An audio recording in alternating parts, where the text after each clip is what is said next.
Death at the Wine Cellar. Welcome back to Amazing Wonders Detective Agency, partner. After solving those 3 challenging cases together, I thought we'd seen everything. But last night's case proves there's always a new mystery waiting. Renowned wine collector Edmund Hartwell was found dead in his private cellar, apparently poisoned. But here's the twist. The cellar was locked from the inside with no other exit. Another impossible crime for our team to crack. Ready to dive in?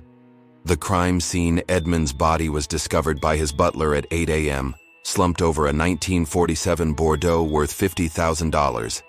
The bottle was empty, and lab results show it contained digitalis, a deadly plant extract.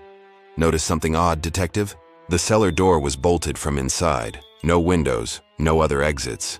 Yet someone poisoned that wine. How did our killer escape this locked room? Here's your first clue. Edmund's wine journal shows he planned to open that exact bottle last night to celebrate a special business deal. The suspects: Victoria Hartwell, wife, 45. Edmund was excited about some investment opportunity. He went to the cellar around 10 p.m. to fetch his favorite vintage. But Victoria's alibi has holes. She claims to have been reading upstairs, yet her e-reader shows no activity after 9:30 p.m. Plus, she's been secretly meeting with divorce lawyers. Marcus Chen, business partner, 52.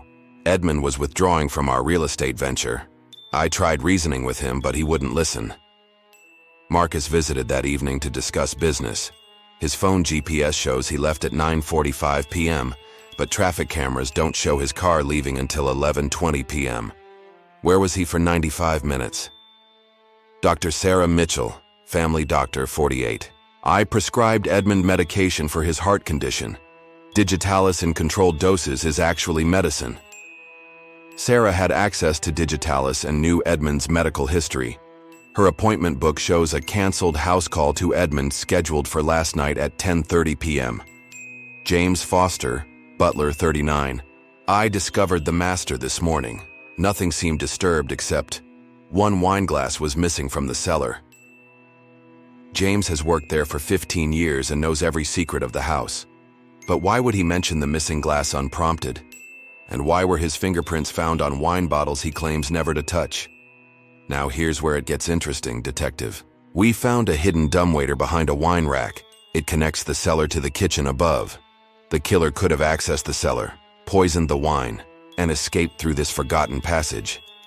But which suspect knew about this secret entrance? And how did they ensure Edmund would drink that specific bottle? So, new detective, who do you think committed this locked room murder? The scheming wife planning divorce? The desperate business partner?